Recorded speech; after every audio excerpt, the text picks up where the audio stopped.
Good morning, everyone.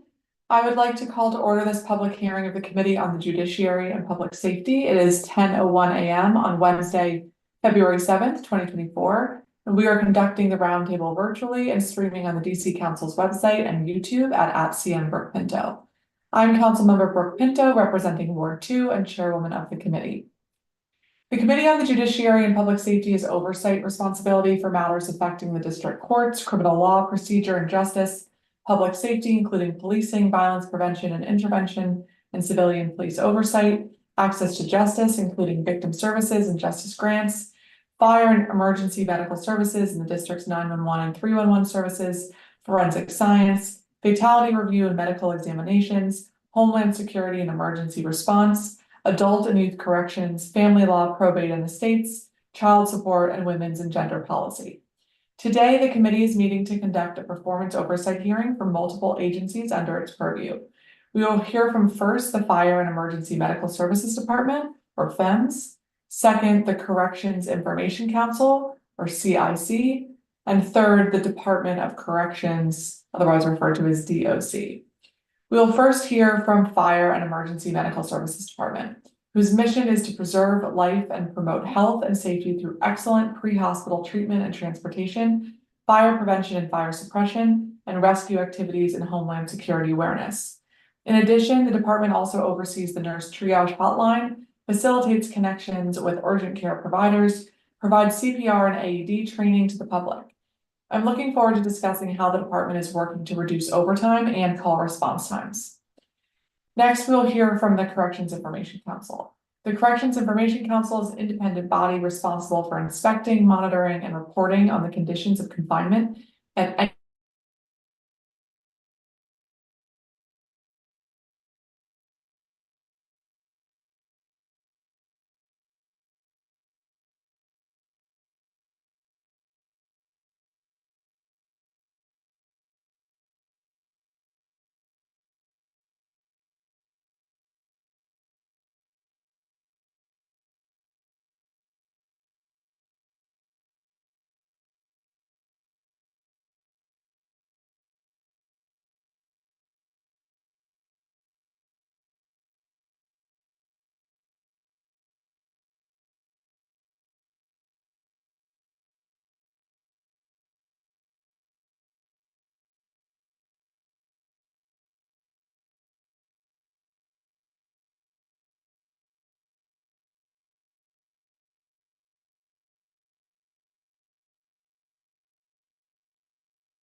I'm sorry, guys. We're just having some technical difficulties.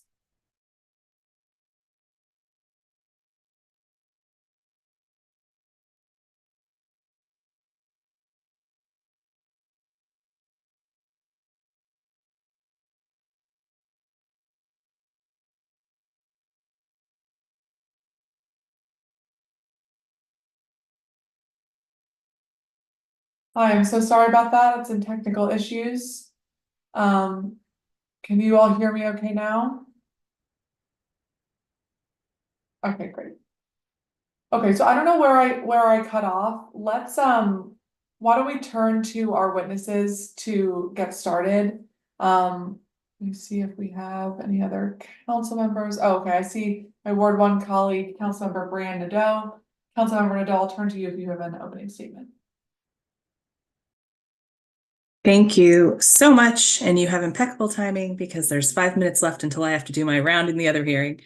Thank you, Councilmember Pinto. And thank you to our public witnesses and government witnesses for taking the time to testify today.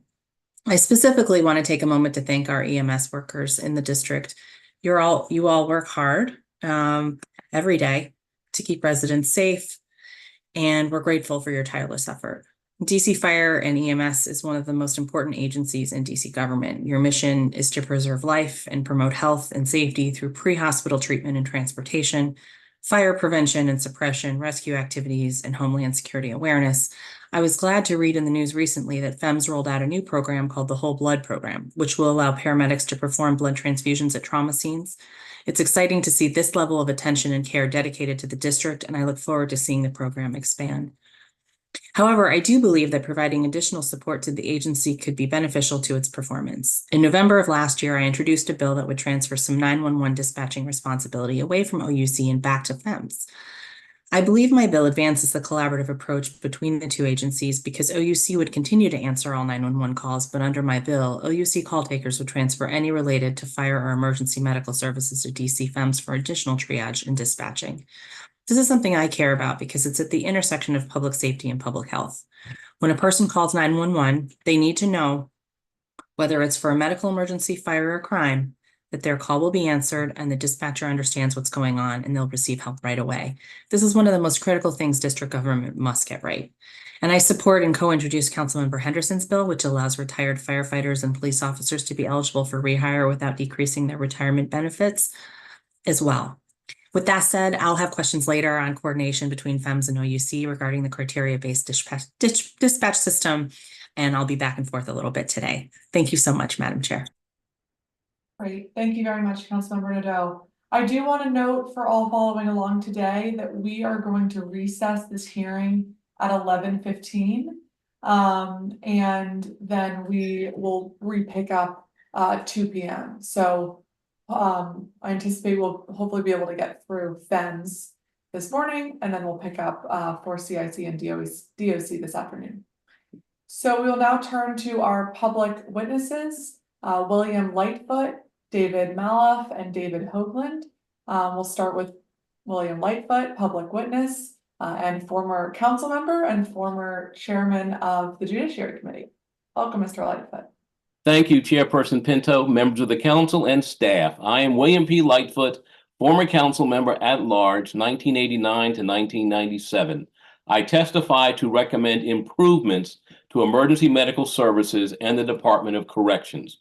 Both agencies presently have robust referral systems to provide services to marginalized people. They are people who have suffered trauma, drug addiction, or incarceration. These people can improve their behavior if provided an opportunity to engage appropriate social services. The following recommendation may strengthen existing services. For example, Emergency Medical Services operates a program called Street Smarts that diverts people from unnecessary emergency room visits to health service providers other than an ambulance or hospital. The program I recommend has a record of successfully diverting people from unnecessary emergency room visits. The program also has had success placing homeless people in stable, affordable housing. Other successes include reduction of crime.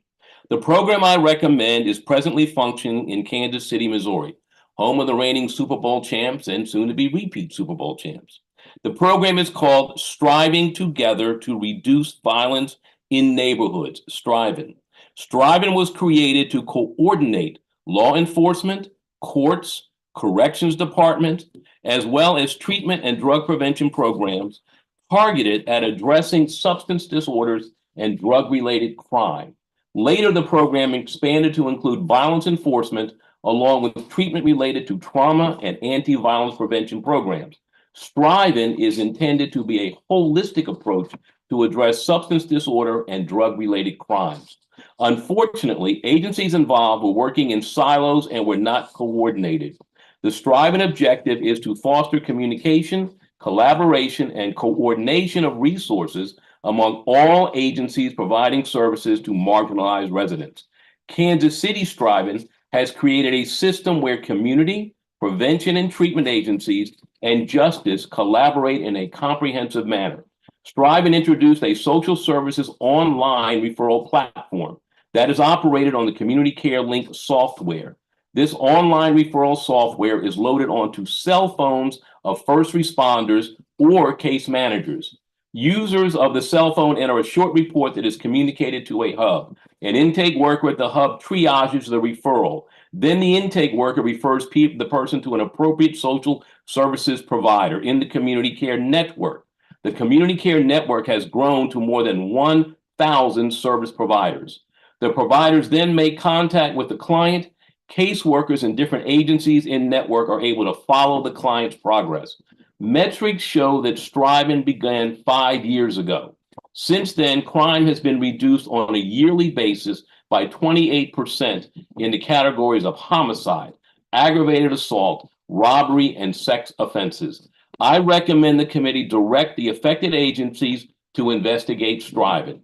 Furthermore, direct the agencies to incorporate the parts of striving that will improve the referral process in the District of Columbia government to best serve marginalized residents. Police alone aren't the entire answer. It takes the whole community. One of the best ways to reduce crime in the community is to reduce the despair in people's lives. Thank you very much. Thank you very much, Councilmember. Appreciate it. Next, we will turn to David Mala, public witness. Good morning, council members, current and recent. It's an honor to be here with you today. I'm a 41-year resident of DC and Ward 2, proudly, council member. I'm also past president of the DC Federation of Citizens Associations, which back at that time was an umbrella group of 24 civic and citizens and community associations around the district, and I was very proud of that work. I've testified multiple times before the council and 3 times this last year. Mr. Mendelson is tired of seeing me and about 20 other people reporting on the Department of Buildings, and yet we're going to do it again. I'm here today to ask the fire marshal and the chief to take a couple of actions to protect the public safety. By my back of the envelope estimates, guesstimates, we have about $250 billion of housing and commercial stock that DOB is in charge of. That's 250 billion cool dollars. Based on my estimate, single family homes like mine and others around the district, I think it's an easy rule of thumb to think for every council member, for every ward, about 10,000 single family type homes, admittedly some with apartments, some with condos, but that kind of structure per ward. Hazardous construction occurs around the district, and some of it of a very fly-by-night nature, and DOB knows it, and the council knows it, and the citizens know it. One dimension of that is the fire marshal's role. The marshal is a voting member of the Construction Codes Coordinating Board, which is a very inside baseball agency, a part of DOB. They're not even testifying this year on February 22nd. So I'm going to try to see if we can fix that. But the fire marshal gets a full vote on that board when DC construction code is changed, especially regarding section 3307 for dangerous construction, not the color of the paint or the size of the windows, but stuff that can affect the adjoining abutting neighbors called APOs. The fire marshal, as of this morning, has been removed from the list of voting members of the CCCB. It may be inadvertent. I was reassured informally yesterday by email when I discovered it that that's the case. But I would like the chief and the marshal to check with Director Hanlon. Just make sure that the fire marshal, for all of our safety, is still a voting member of that board, not just the technical subcommittee that he heads, that she or he heads, but the full board.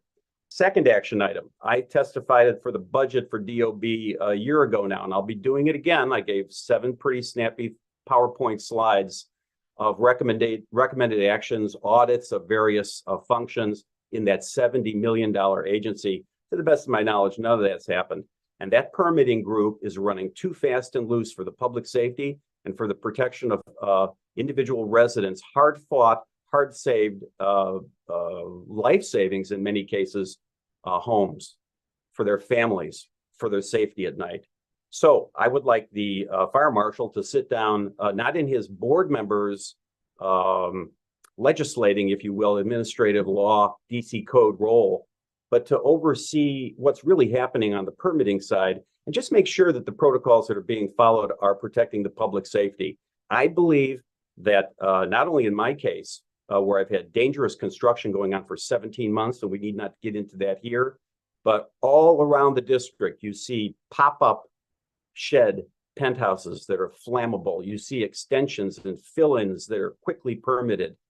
The marshal needs to sit down and see that there's proper review. We have 4 separate independent, they might even be offshore agencies that do permit application review. We should bring that in-house. That's part of my 7-8 pages of PowerPoints. And I'd like to hear Mr. Hanlon talk about it.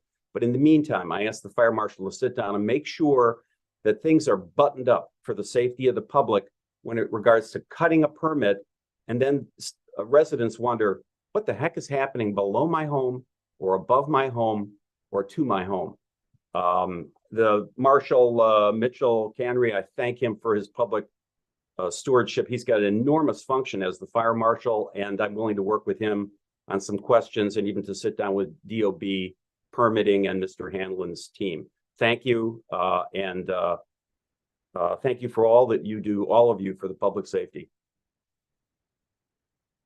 Thank you very much, Mr. Mello.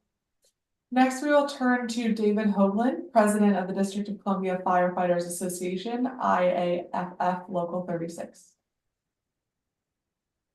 Good morning, Chairperson Pinto and members of the Committee on Public Judiciary and Public Safety. I'm David Hoagland, President of the District of Columbia Firefighters Association, Local Number 36, IAFF AFL-CIO.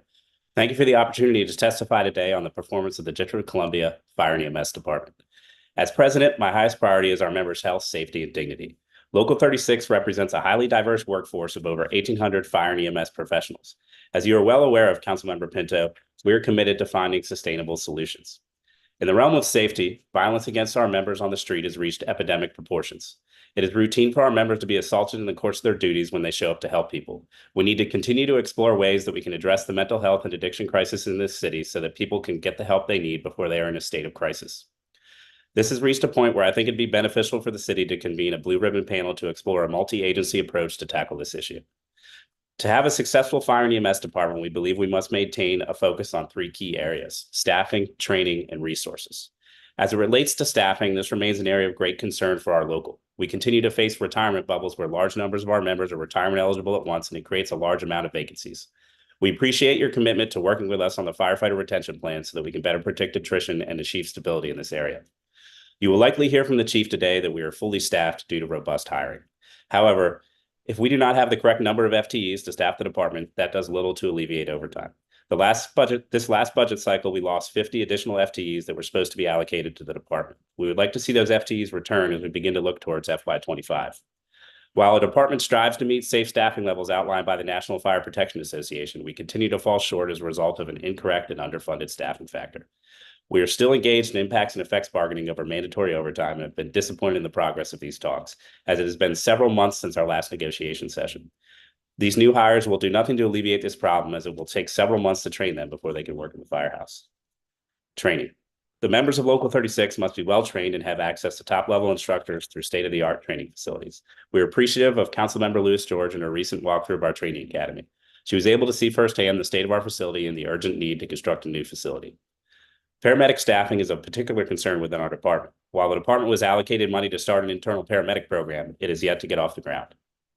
As a temporary stopgap, we are sending some members of the department to a paramedic class at GW University. The level of interest in that program was large and leaves me wondering how many more paramedics we could be training if we had our own internal paramedic program operating. I mentioned the violence against responders earlier in our testimony. We need to continue to work to train our members to address these incidents so that we can avoid the terrible situation we faced last year where our members were charged with assault while trying to defend themselves in the course of their duties. The recent assault on our member on North Capitol Street is a stark reminder of what was once an anomaly is now becoming a trend. I'm pleased that Local 36 has forged a partnership with the Center for Firefighter Injury Research and Safety Trends, or FIRST Center, at Drexel University to help us build a robust training program to address this issue. The FIRST Center has emphasized the importance of having a policy surrounding this issue, which we are waiting on management to implement. We are a solutions-based organization, and we are committed to our members' safety. Resources. Our call volume continues to grow, and a recent article by WTOP projects a rise in the future population of our city. We continue to have concerns about our capacity for EMS delivery. While we brought in AMR to supplement our EMS unit availability, they are facing their own staffing challenges, and their surge staffing model often comes up short in terms of addressing the need for additional units. Hospital drop times have become excessive. It is common for our ambulance crews to wait for hours at local hospitals to transfer their patient to a bed. We're optimistic about programs like the new Sobering Center to address low acuity calls and divert patients away from hospital emergency rooms. However, even if these hospital drop times are reduced and we improve alternative means of treatment and transport, we still need more units to address the city's growth.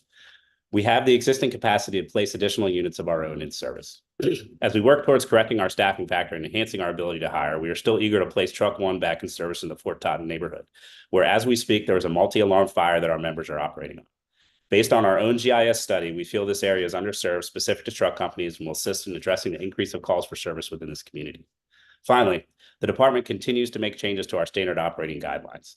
These changes are not based on facts or analysis of prior incidents. They do not have the safety of our members in mind. We continue to stage units 2 blocks away on calls for fires, delaying our ability to respond to critical emergencies. In the realm of collective bargaining, it is important to note that the department routinely violates our collective bargaining agreement, including by not providing timely notice of proposed discipline and disregarding members' rights to a fair and impartial proceeding. This leads to costly and unnecessary expenditures by the union and the department to address concerns over the rights of our members. I would like to conclude my testimony today by extending our heartfelt thanks to you and your staff for their efforts to expand our presumptive disability legislation. Thanks to your efforts, we have had several members who have been able to undergo cancer treatment with dignity, knowing that this great city, which we all strive to serve, has their back when they contract cancer in the line of duty. Thank you. Thank you very much, President Hoagland, and thank you all for your testimony. I want to start with you, Mr. Hoagland, about the training that you all receive or should receive for safety. What does that look like right now, and what should we be striving to get it to so that all of your members can be safe and have the most effective, up-to-date training and tools to protect themselves? So we recently launched, the department trained everybody in, they did a situational awareness training to try to help them recognize potentially violent situations so that they can back out before they get into a place of risk. But I think it goes beyond, and we're working on building more of that training, like I said, through Drexel to enhance that and make it better. But I think we also need to keep working. We're working with MPD on a review committee where we're reviewing every single violent incident that our members face, and we're trying to enhance procedures at OUC to make sure that MPD can come to help us sooner before the emergency escalates. But as I mentioned, and as Councilmember Lightfoot mentioned in his testimony, I think we need to start exploring more alternative ways to address a lot of these people that the department that we routinely deal with in the form of, mental health consumers or people facing struggles with addiction.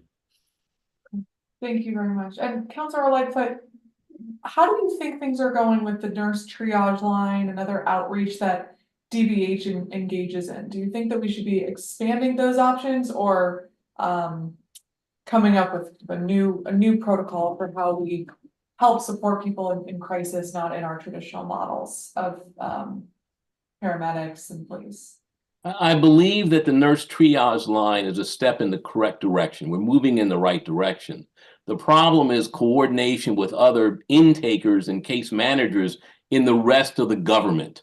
We can't have intake workers operating in silos separate from case managers. Those case managers in different agencies should be able to share information. I think that would improve the intake process and improve the delivery of services. I think in that crime bill that you passed yesterday, you've got a section in there about coordinating delivery of services.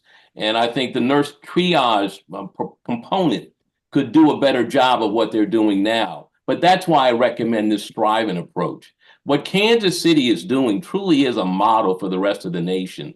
From what I can tell, there is no other place in the nation doing exactly what they're doing. And what they're doing, I do believe, would serve us very well in the district, where we have so many different agencies serving many different people, but everybody operating in different silos. Mm-hmm. Okay, well, thank you for that. And, one of the pieces of Secure DC that we had the first vote on yesterday is the establishment of a pre-arrest diversion task force so that we can have voices both from public safety spaces, but also health spaces to figure out how to better deliver services to people who need them at the first instance and not waiting until it's too late. So appreciate that, and we will certainly take a deeper look at that model. Thank you for raising that. Thank you. And President Hoagland, I wanted to ask you about overtime and how things are going right now with mandatory overtime and the impacts on your members.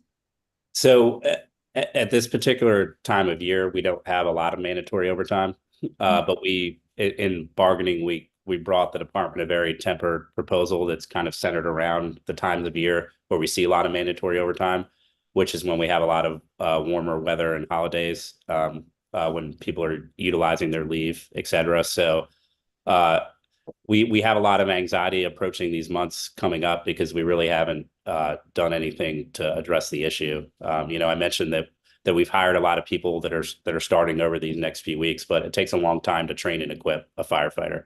So and when the staffing factor is wrong to begin with, we're already starting out at a deficit every day. Okay, and what sort of impacts does overtime have on your members when it is more regular? So it places a lot of strain on their mental health, right? Their families suffer because they have to leave home to work involuntarily. And, we really worry about provider burnout, right? Because if you're on an EMS run and one of these situations where it get violent, but you're several hours into a shift, or you had to come in on your middle day off, which is typically your day of rest, we're not going to have the most healthy and robust workforce that we like to see. Okay. Okay, well, I look forward to continued partnership and continue to work with all of you. I really appreciate you being here to provide your perspective on FEMS. And we are going to move on to our government witnesses, but thank you all again. I would now like to call our government witness for today, John Donnelly, the Chief of the Fire and Emergency Medical Services Department, who is joined by James Hansen and Dr. Robert Holman. So if Mr. Hansen and Dr. Holman are going to be speaking, I'll ask that you also take the oath. As you all know, it is the tradition of this committee to swear in all government witnesses who appear before it. So I can take your video and take yourselves off mute. Do you swear or affirm under penalty of law that the testimony you are about to provide before the Council of the District of Columbia and this committee is the truth, the whole truth, and nothing but the truth? I do. Thank you very much. I would now like to invite Chief Donnelly to make any opening statement you have. Good morning, council member. We also had Sean McCarthy and John Coombs swear in during that process. So just in case we need them as well. Thank you very And much. Thank you for stating their names for the record. I saw that. okay. And then also, before we start testifying, I'd like to acknowledge that we have crews working a pretty serious fire out on Chillen Place in Northeast today, right now as we speak. And that is what we do every day. And it is important to recognize the hard work of our members for this challenging event. We'll have some updates later in the day on that. I'm going to go ahead and start my testimony now. And good morning, Chairperson Pinto, council members and staff. I'm John Donnelly, Chief of the Fire and Emergency Medical Services Department, and I am pleased to testify before you today about the department's 2023 and 2024 performance. My testimony is also available online at fems.dc.gov. The work of the department and the progress we have made is not possible without the dedication and hard work of over the 2,100 employees of the DC Fire and EMS Department. The majority of these employees are the uniformed men and women riding the apparatus and coming to your homes in an emergency. This staff is supported by mechanics, inspectors, investigators, community health specialists, administrative staff, warehouse workers, and others who are behind the scenes every day, keeping our agency ready. I am grateful for each and every one of them and proud of their service to the residents and visitors of the District of Columbia. Our members' dedication to excellence is remarkable, and I want to take a moment to recognize the hard work that each of them does by sharing some workload data with the committee. This year has been historically busy, with an average of 575 responses each day. In fiscal year 23, the department responded to almost 210,000 incidents, 14,000 more incidents than in fiscal year 22. These incidents included 67 CPR saves where patients walked out of the hospital in good health. We also responded to a third alarm fire at the quarters of Old Engine 12 on North Capitol Street, and responded to 8 second alarm fires. But we are not only busy with responses. Our training academy graduated 141 cadets and recruits and issued 2,455 certificates from the International Fire Service Accreditation Commission. We inspected 6,145 fire hydrants and conducted 10,901 building inspections. We implemented a new record management system and upgraded 250 mobile data terminals on our response apparatus. We also took delivery of 9 engines, 5 ladder trucks, 18 ambulances, and 2 rescue squads. Our members also investigated each fire, taught fire safety to our seniors and students, and taught hands-on hearts to our citizens. But that's not all. In cooperation with the Department of Health, we opened a DC Stabilization Center. And just 2 weeks ago, we rolled out an initiative to bring blood to the scene of penetrating trauma victims to enhance the life-saving care we deliver even before we leave the scene for a hospital. To support our members' health, we hired our first ever behavioral health coordinator to ensure our members receive the care needed to keep them healthy. To improve efficiency, we implemented an online ordering system for our members' uniform needs. This effort fulfills a long-term desire of our membership. To improve the quality of life in our facilities division continues to upgrade firehouse gym equipment, kitchens, and HVAC systems, and last year completed 2,767 service tickets. During this past year, as we managed our historic call volumes, we also tried to address system capacity concerns. The department's call volume in fiscal year 23 was just several hundred calls short of 2019, our busiest ever year. That increase in volume has continued into fiscal year 24, where in January 2024 alone, we had several days with call volumes rivaling our historic summer highs, including one day with about 800 calls. I am proud to say the department has been able to respond quickly and safely, even in the face of increasing call volume. However, the department must prepare for and evolve how we deliver service in a city that is once again growing and thriving. One of the ways we've been able to do that is through hiring, and we have been able to hire recruits and cadets. One of the department's most significant successes in FY23 bore fruit in 2024. Mayor Bowser and the council provided the department with 50 new FTEs to allow us to hire over attrition and bring us closer to our staffing factor. As a result, in January, we were able to hire 85 new firefighter EMT and firefighter paramedic recruits who are now entering their second month at the training academy. These new members will be in firehouses across the city by the end of this summer. Hiring to our staffing factor will address very valid workload concerns of the members. It will reduce our reliance on structural overtime to fill daily operational vacancies, and in the long term, begin to address our overtime costs. Mayor Bowser has tasked every agency with ensuring young people can achieve their fullest potential and pursue their dreams safely. The department continues to hire well-qualified candidates, many of whom are district residents, and we expect to start another class of up to 45 new recruits in May.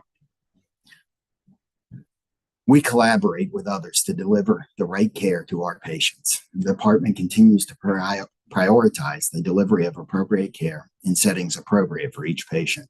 The Right Care, Right Now nurse triage line continues to ensure our patients receive quicker and appropriate care by scheduling quick medical appointments in neighborhood clinics, providing self-care instructions, or providing telehealth, including support for receiving prescriptions. Fire and EMS and the Department of Behavioral Health celebrated the opening of the DC Stabilization Center in November. The DC Stabilization Center is a medical facility which all patients with a chief complaint of alcohol or substance use are transported. The center offers low barrier access to therapeutic substance use disorder treatment and crisis stabilization service on a 24/7 basis to adults. The facility is equipped with 16 24-hour stay beds and 6 additional beds that can be used for up to a 72-hour period. It is staffed with medical providers, nurses, medical assistants, licensed clinical social workers, and peer specialists. The first months of operation have been a resounding success. This month, the department transported its 1,000th patient to the facility. These patients receive appropriate care in a purpose-built facility. But one of the most important aspects of the Stabilization Center is that by taking patients there, we are helping to ease the burden on our city's overstretched emergency departments. which brings us to hospital crowding. Even as the department diverts patients away from hospital emergency rooms with the nurse triage line and the stabilization center, we're still experiencing very long patient transfer times at hospitals. Long patient transfer times, which is the amount of time ambulances and medic units are committed from the time of arrival to in the hospital emergency department to the point the hospital assumes care of the patient, reduce ambulance unit availability in the community, and negatively impact the department's overall readiness. Prior to COVID, the department's average drop times were generally in the 40 to 45 minute range, which is above our goal of 20 minutes. In fiscal year 23, the average drop time for the department and our AMR units has grown to over 67 minutes. As we have in the past, the department uses several best practices to mitigate the effects of long drop times.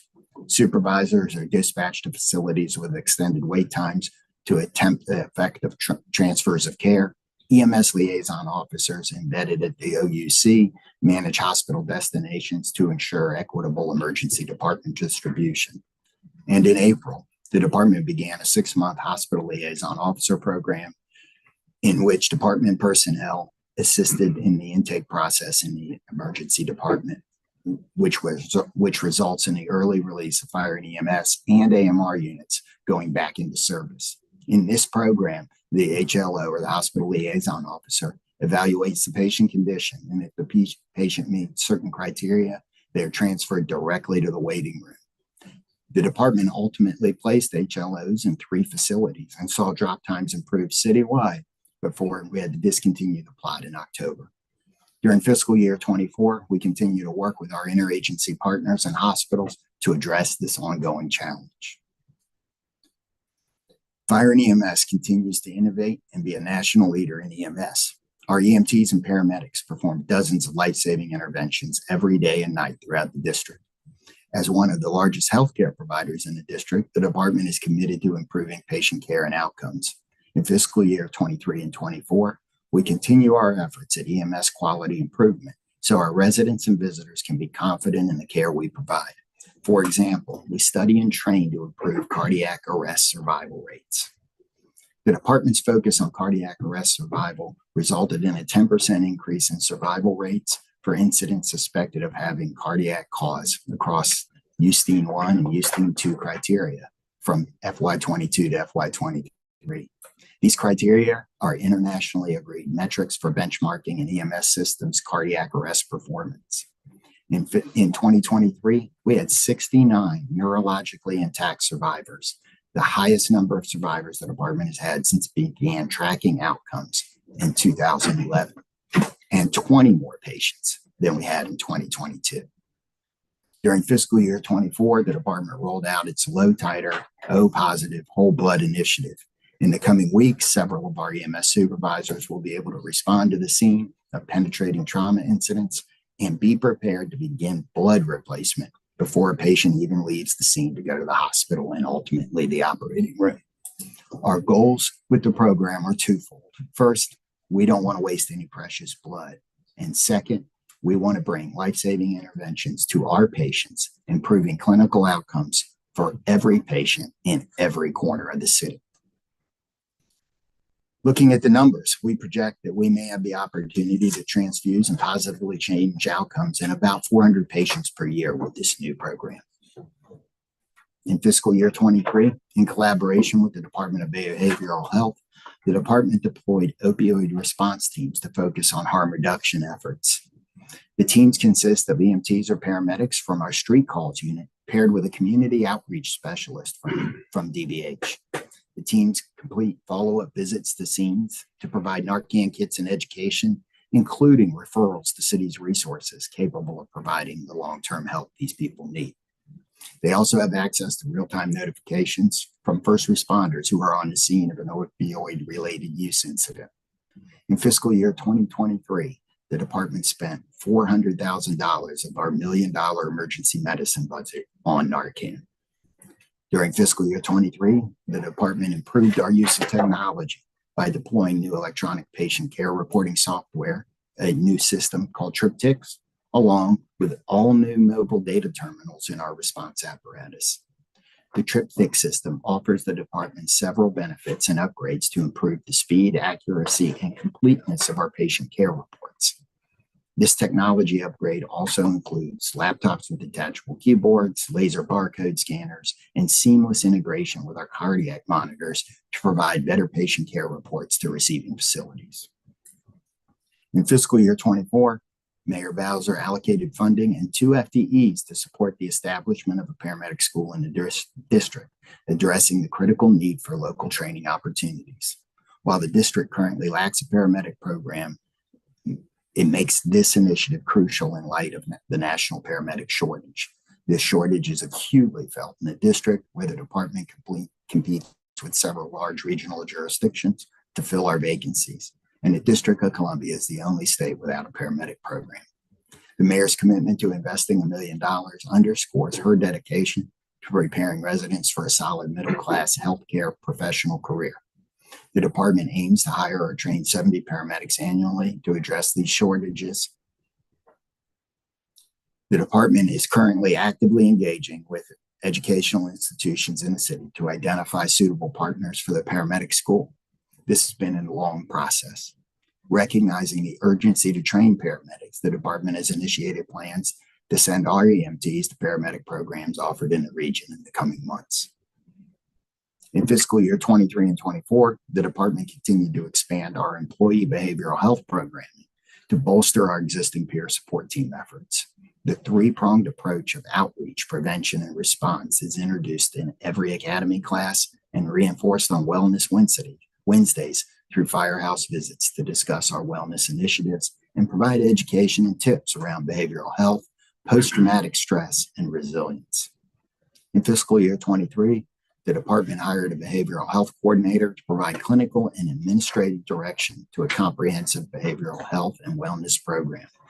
The coordinator collaborates closely with the peer support team, accompanies the team on Wellness Wednesdays, and responds to critical incidents and potentially traumatic events to assist with debriefing members. The peer support team is a collaboration between the department and our unions and runs a 24/7 helpline that is activated to respond after critical incidents. Team members assist fellow members through active listening, modeling healthy coping skills and behaviors, and lessening the stigma around discussing emotions, mental health, and trauma. In fiscal year 24, the peer support team hosted an International Association of Firefighters training for a new class, and the team now has over 50 members, including a peer support team coordinator, 3 team leads, a team clinician, and 4 emotional support canines. While we do all of this, the department continues to prioritize operational and medical skills training. Continuing skills training is essential to assure the safety of both personnel and the community we serve, to adapt to evolving challenges and maintaining the higher standards of professionalism and effectiveness in emergency response. In fiscal year 23 and 24, Fire and EMS work to ensure our professionals are prepared to address any issue we encounter. In fiscal year 23, chief officers practice incident management in our command simulator, and our in-service training office implemented an annual training day for each company to practice their skills and receive updates to standard operating guidelines and safety practices. In addition, the department holds accreditation to provide training across 41 diverse disciplines. And as I mentioned earlier, we issued a total of 2,455 individual certifications last year. These cover various levels of fire and EMS training, including supervisory training, incident command competency, standard operating guideline awareness, and simulation lab training. Each chief officer participated in numerous hours of simulation, and an annual education plan was implemented for all members. A breakdown of our training included 54,000 hours of leadership and development training, 137,000 hours of emergency medical training, 50,000 hours of in-service training at the training academy, and 64,000 hours of training that was completed in our firehouses and on the streets of the district. The department also continued its commitment to ensuring the skills of our advanced life support providers are cutting edge by conducting quarterly paramedic ground round sessions for all paramedics.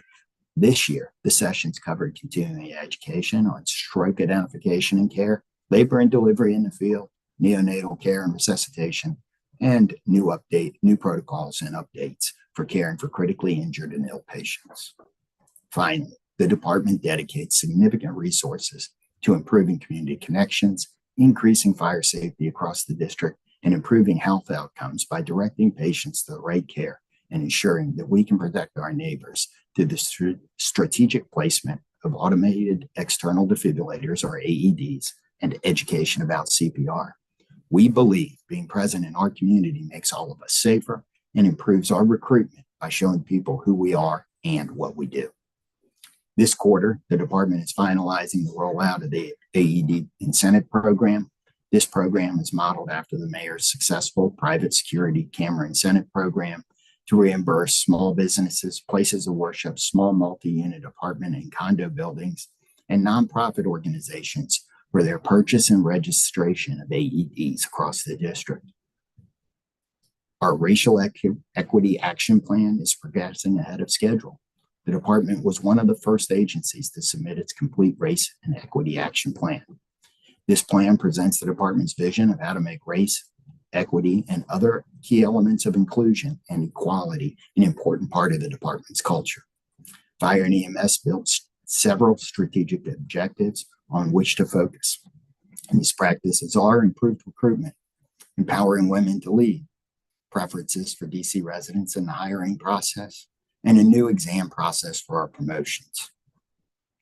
All right, and a new exam process for our hiring, and a new summer youth employment program. Community engagement and prevention programs are rebounding from slowdowns experienced during COVID.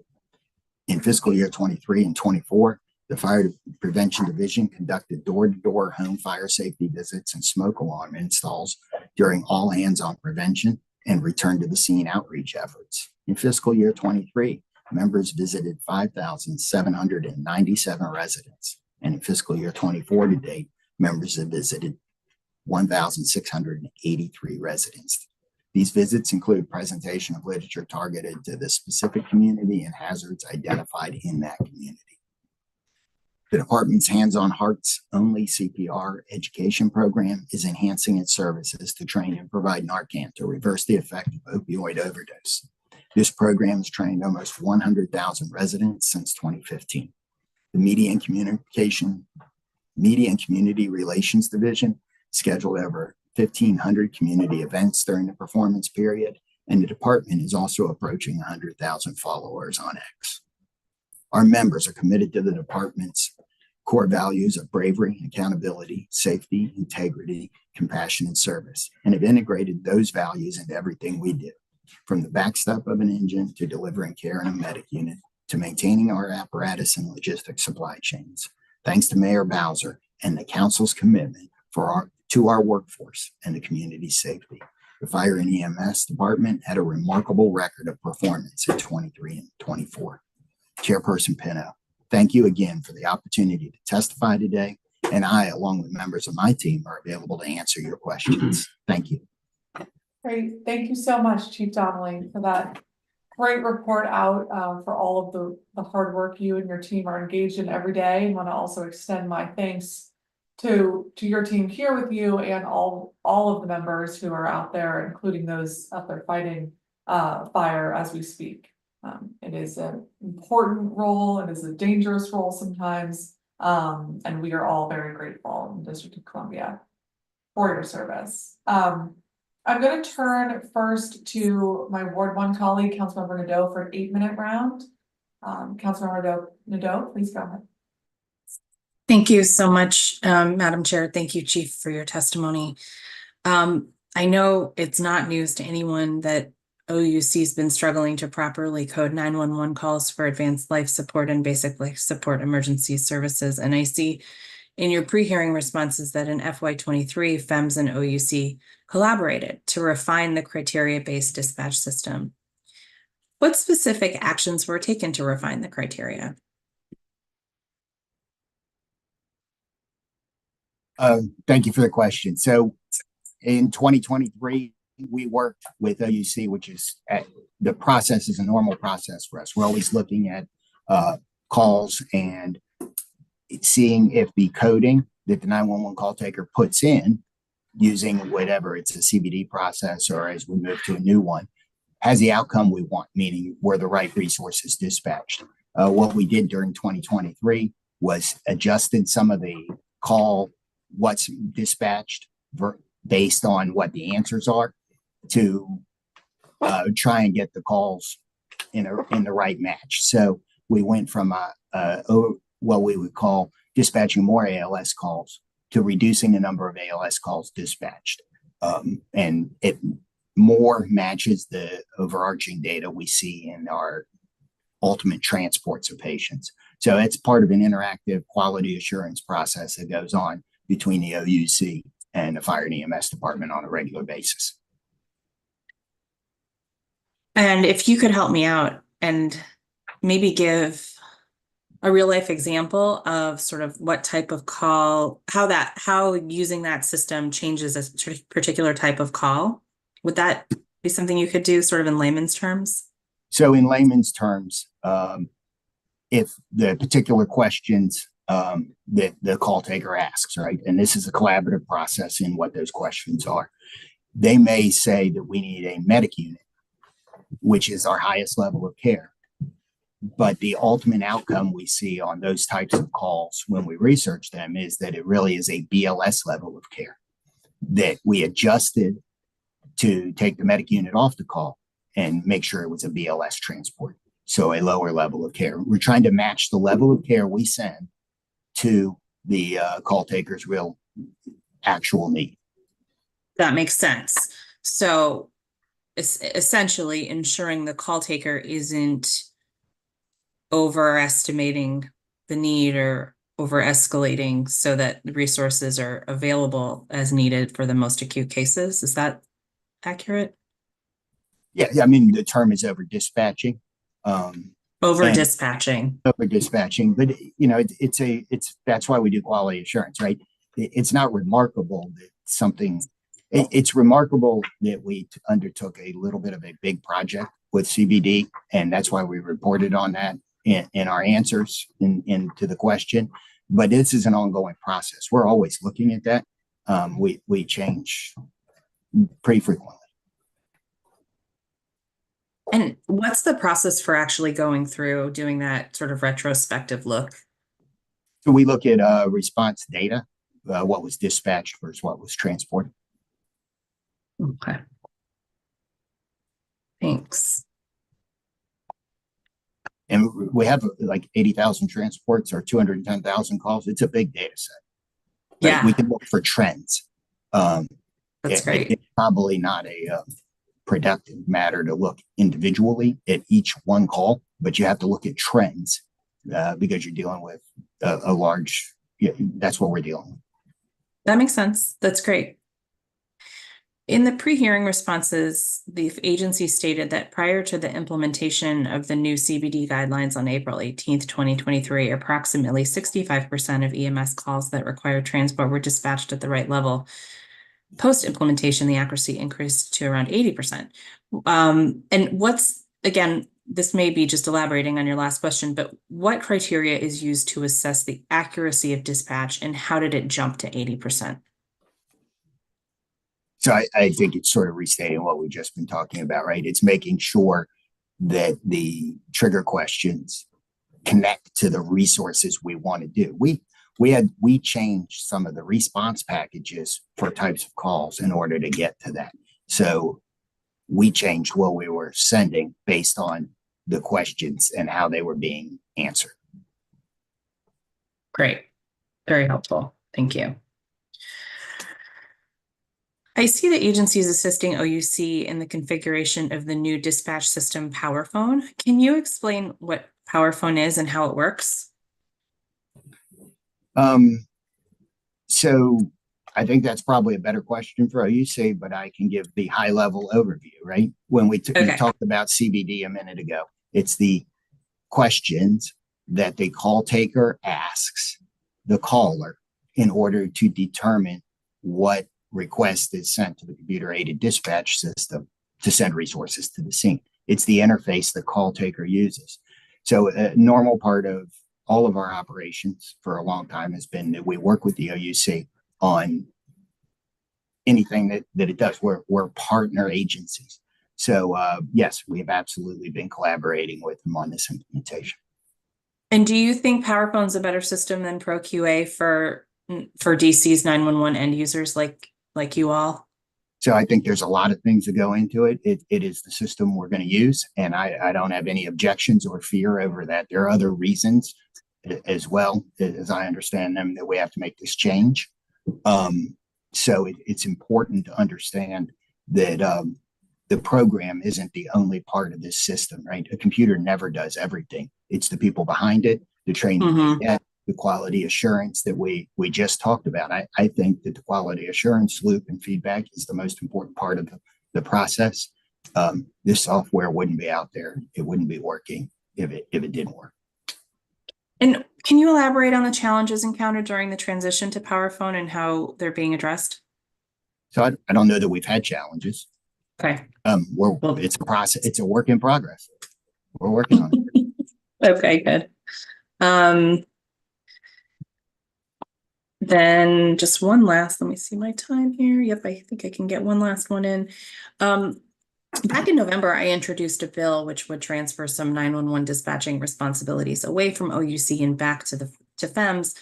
And you were quoted as saying that the bill wouldn't advance the collaborative approach that you have with OUC. Could you elaborate on the specifics of how you collaborate and how this matters? So I've been talking about, so we're always in regular contact with the OUC. I talk to the director, probably not daily, but multiple times during the week. And she talks to me about things that she's concerned about. We're an agency, we're two agencies that rely on each other.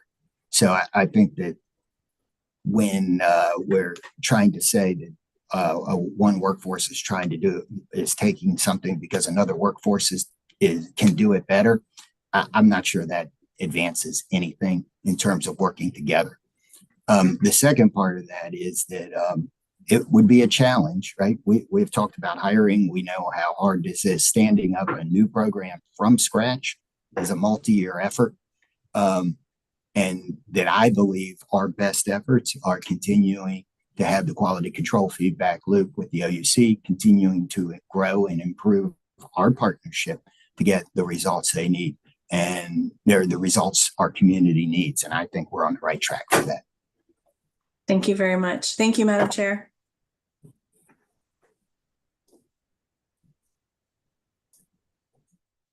Thank you so much, Councilmember Nadeau. All right, Chief, I want to start with you about staffing and overtime. I know you've been engaged in many efforts to address staff shortages over the last year. And I know it's something that you're concerned about, as well as the impact on mandatory overtime on members and their families.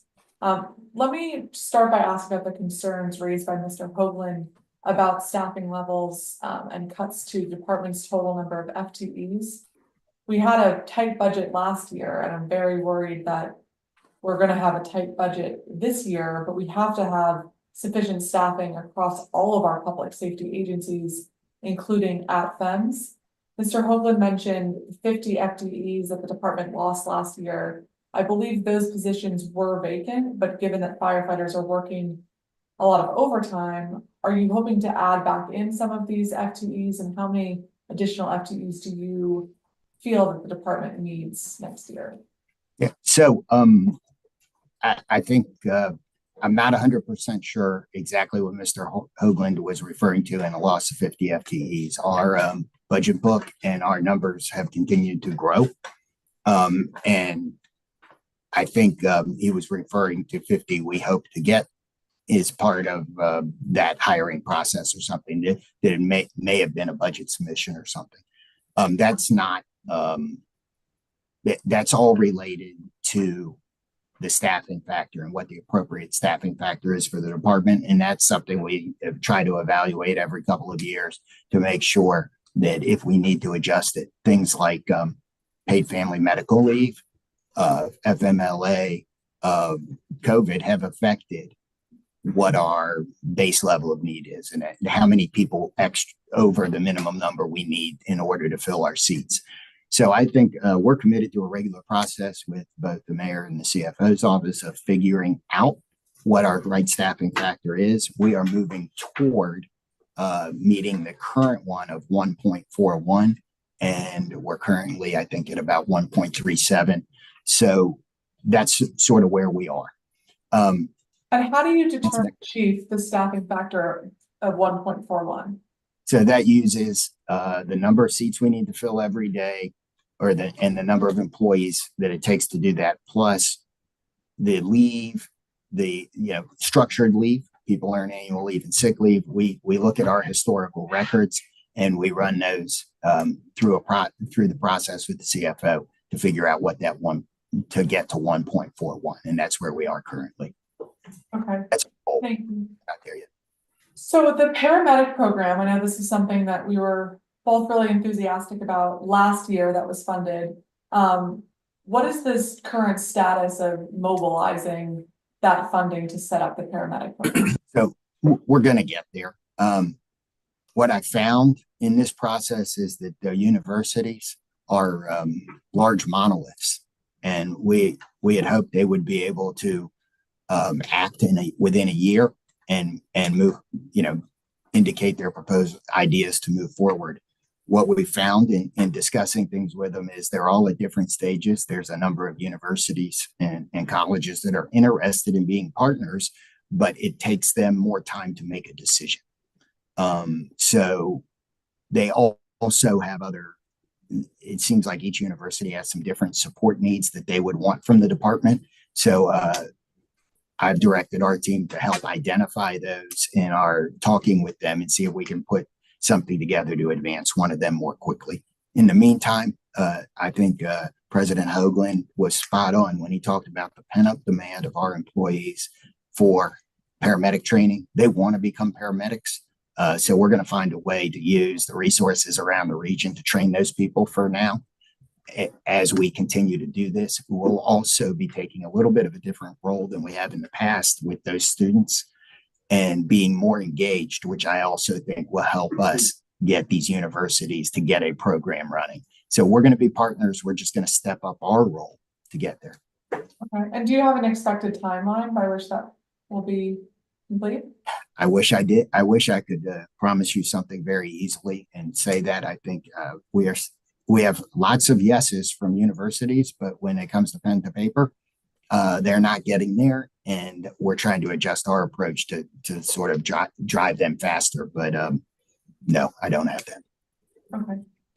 Well, let's keep working together on that, but I'm excited to hear there'll be some at least interim steps as we mobilize that. Yeah. So you acknowledged in the pre-hearing responses that EMS response times have increased quite significantly since fiscal year 2019.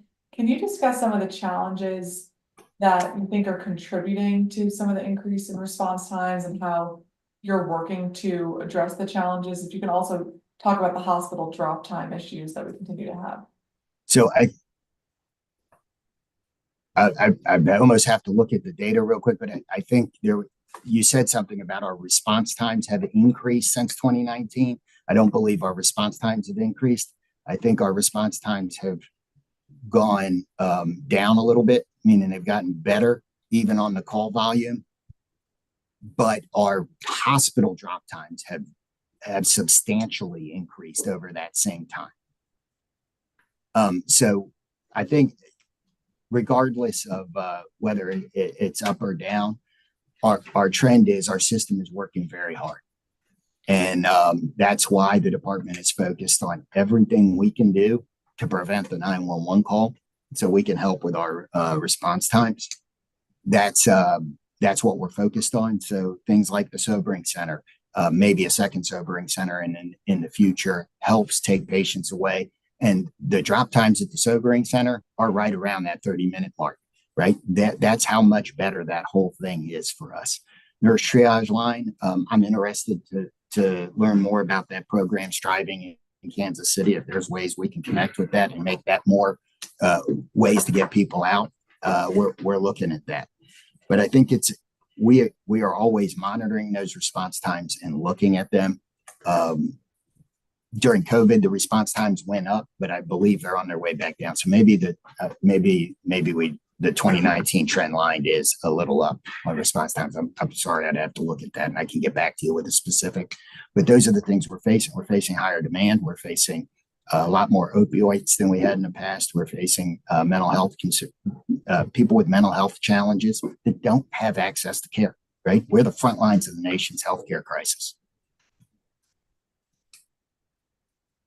Absolutely. And we'll look at that information again. I think, given where we were with COVID, we had a blip, but then we're seeing some improvements now. But as we look to 2019 as a pre-COVID marker of trying to get back to that place. How are things going with the sobering center?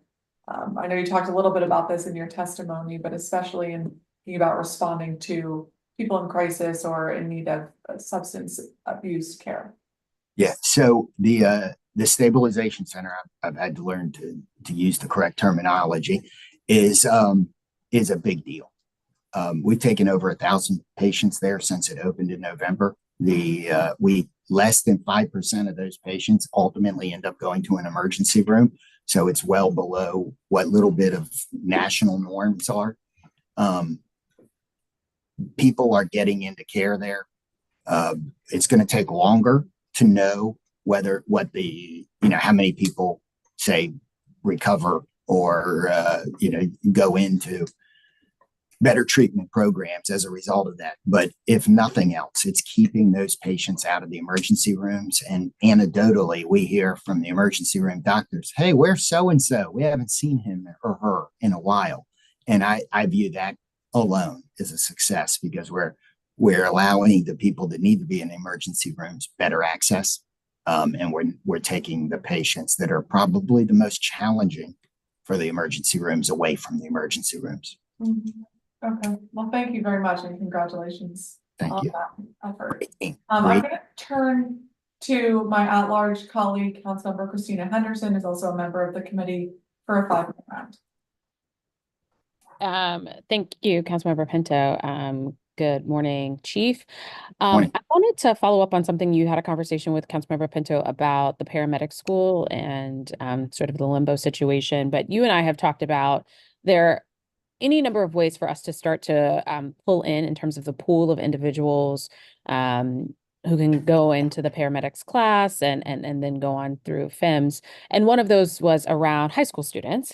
And I noted in not this set of documents, but another set of pre-hearing documents that the number of graduates from the program at Eastern High School has been basically 0 or so.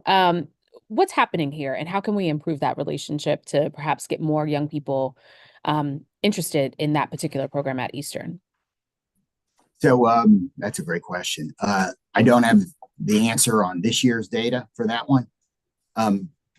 That is, I know that DCPS has been working hard to make some changes in that program and doing everything that they ask and support and reaching out. I think that program is important to the future of the things we're talking about, because paramedics need to be EMTs first. So in addition to, getting high school kids there, we need some options for people to get it. And there are some other options across the city. And like our partner at AMR runs a program that can get people that are out of school already through EMT. So the other neat thing that we should all take credit for with our partners at Department of Health is our national registry EMT pass rates in the city are over 90%, which is, it is amazing. And that means that there's good things going on all across the city. Of course, we're the biggest contributor to that, so I'll take all the credit. But it is important to note that across the city, things are working well there. Okay. I just want to get that. I mean, I feel as I chair the health committee, so this is not just an interest in terms of the work of the public safety side, but I know that this is a pathway starter, right? You could be an EMT, then become a nurse, and then do all of these other things as well in the health space. So this is super important. I appreciate the remarks that you had about the stabilization center. We had our hearing with Dr. Bazaran last week, and so Just the number of individuals that they have seen since November, I think is fantastic. I didn't know the statistic about the drop times being about an average of 30 minutes, which is like, well, we've talked about the hospital drop off time, so this is definitely going well. I wanted to ask about another partnership that you all have with DBH around the opioid response team. How many employees does FEMS currently have on this team, and could you use more? I'm going to let Dr. Holman answer that question and tell you a little bit about what we're doing there. So give us 1 second to make sure we're muting and all that stuff appropriate. Got it. I'm on. You're still on, Chief. Okay, I think I'm on. Can you hear me, council member? Yes, I can hear you, Dr. Holman.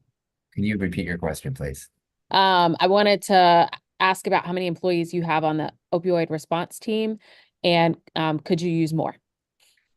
So we have 4 teams of 2. Each of the 4 teams is staffed by an EMT or paramedic, together with a DBH funded community outreach specialist. We currently have 4 of the community outreach specialists working, and we have a vacancy among one of the EMS members.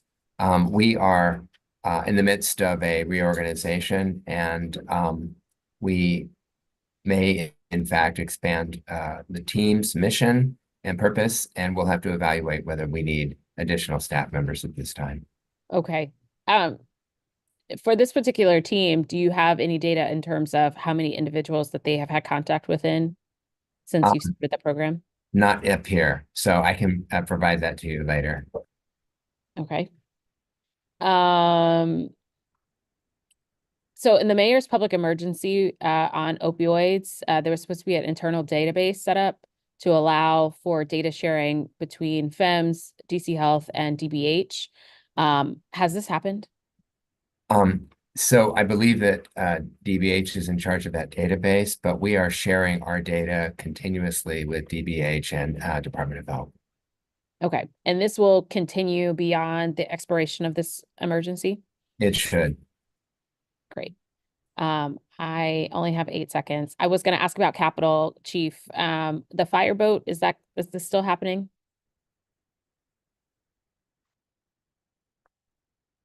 You're on mute, Chief. Just trying to get out of 8 seconds. The fireboat is, we have a couple things going on there. The study or the design document or the design contract is at OCP.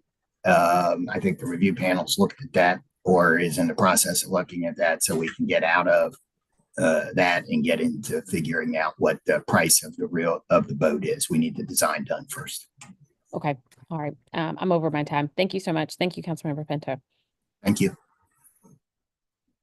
Thank you very much, Councilmember Henderson. And I think the drop times is another good area of partnership between the Judiciary Committee and the Health Committee that Councilmember Henderson chairs. And so looking forward to that continued conversation to make sure everybody has what they need and we can improve those times.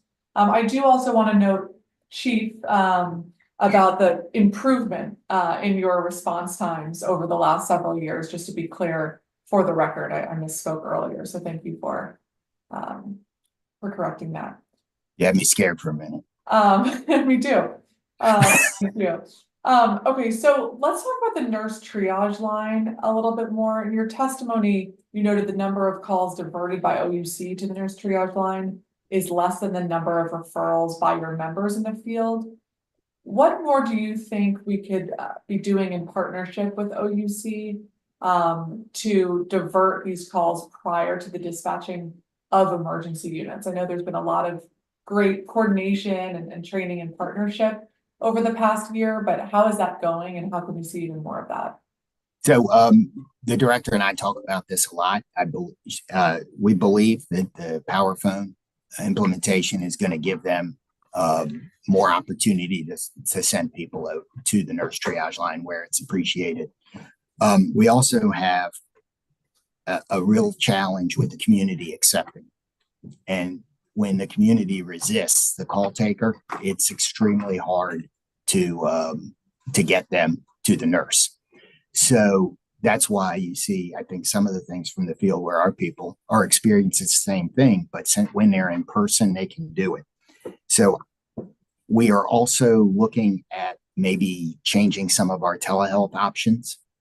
So it goes more directly to telehealth, and that would give people confidence that the nurse triage line was helping them and then making the appointment. But we have to work with, we're inventing things. We're innovating. Inventing might not be the right word, but we're innovating in this space to make it work. We have partners that in the community health world that are doing things. Unity is one of them, but there are others that are making appointments available. You just got to get people to accept it, that this is the best way for them to get the care they need. In our surveys, in our patient feedback, so many people tell us that they have a great experience. We also get, phone calls that say, I'm calling 911. You need to take me to the hospital, and I don't want anything else. And these people don't need to go to the hospital. So we have things in the community we need to continue to educate on. But I believe that this is a long, slow grind to change the way 911 service is delivered, and that we have to stay committed to it. And we have to keep innovating in response to what we learn from our patients about what they need. Okay, well, thank you for that. I think it's an excellent program and a real win-win if we can get the appropriate people diverted to this and save time and lives and resources. So look forward to continuing to see that ramp up. Actually, let's talk to the hospital liaison officer pilot. Given that it was a very successful pilot over the 6-month period, when, if at all, do you anticipate restarting that program for a longer period of time or indefinitely? So essentially what that program did was put fire department personnel in the hospital doing jobs that should be done by the hospital. That creates a number of challenges. It is something that legally probably can only be done in a pilot status, that there are some other challenges to that, and that the hospital is better suited to do that than we are. Part of the pilot program was we expected, because of our call volume and what we were experiencing, that we were going to have a crisis this summer in terms of drop times, and this helped us avoid some of it. But we also wanted to demonstrate that innovating in your practices in the emergency room will change drop times. And we did that. Now we need to continue to work with our partners at the hospital to let them continue that good work. And, quite frankly, that's been a struggle. Okay, thank you. I hear that. And that's another area of hospital partnership that we can continue on. So one of the things that we've been hearing concerns about, and President Hoagland testified earlier today, is about safety for officers and assaults on firefighters. There's been a number of incidents in the past few months involving assaults on firefighters and other FEM staff. Is there anything that we could do differently in terms of training or restraints to make sure that the safety of your firefighters is maintained and the safety of the public is maintained, especially in transport? So I share President Hoagland's concern that none of our employees should ever come to work and be assaulted or insulted by somebody they're trying to help or a member of the community. You should be safe at work. There's no way around that. And I think all of us are working together toward trying to find solutions. Restraints in particular is one that maybe used to be more prevalent. But in many of the cases we see, what we're seeing is people that appear safe and then aren't. And I'm not sure that we should restrain every patient we see based on that. It's still, it's way too many people, but it's still a small percentage of the people that we see every day. So this is I think a complex problem. Some of it has been addressed in the crime bill from yesterday. Access to mental health. I think, we're working closely with MPD and OUC to see if there's any like trends and indicators where we can warn people. But for us, think about this for a minute. We're not trying to teach de-escalation, because if that fails, then you're really deep in the middle of it. What we're trying to teach is you recognizing a problem and getting out of the way to keep yourself safe until the law enforcement can get there. And, MPDs are a good partner in this, but this is a complicated situation. We just can't accept it. And that's my main message, is this is not acceptable. We want to see prosecutions of people that assault our members, and that should happen. Okay, well, I think it's something worth continued work on, both with the training and making sure that in circumstances where MPD cannot get there or isn't there, ensuring that your members are empowered and have the tools that they need to keep themselves safe. And maybe that's additional de-escalation training, maybe that's additional resources, maybe that's somebody else coming to the scene with them, but you have certainly my commitment to continue working with you on that, moving forward. Yeah, I think one of the things sometimes that we should remember is our people, they're trying to help people, and they stay in a situation longer than they should because they're really concerned about the individual. And it's a tough situation because we care so much and we're trying to help somebody that needs help, even at danger to themselves, right? You think about our employees as heroes because they run into burning buildings, but they're also heroes because they deal with people that are a danger to them. And we should look at it that way. And yes, we're going to continue. I agree with you. We will continue to work on all of those things and more. Councilmember Henderson, I see that you're still here. If you have a final question for the chief, you can go ahead. No, that's okay. I know you're short on time. Okay, thank you so much.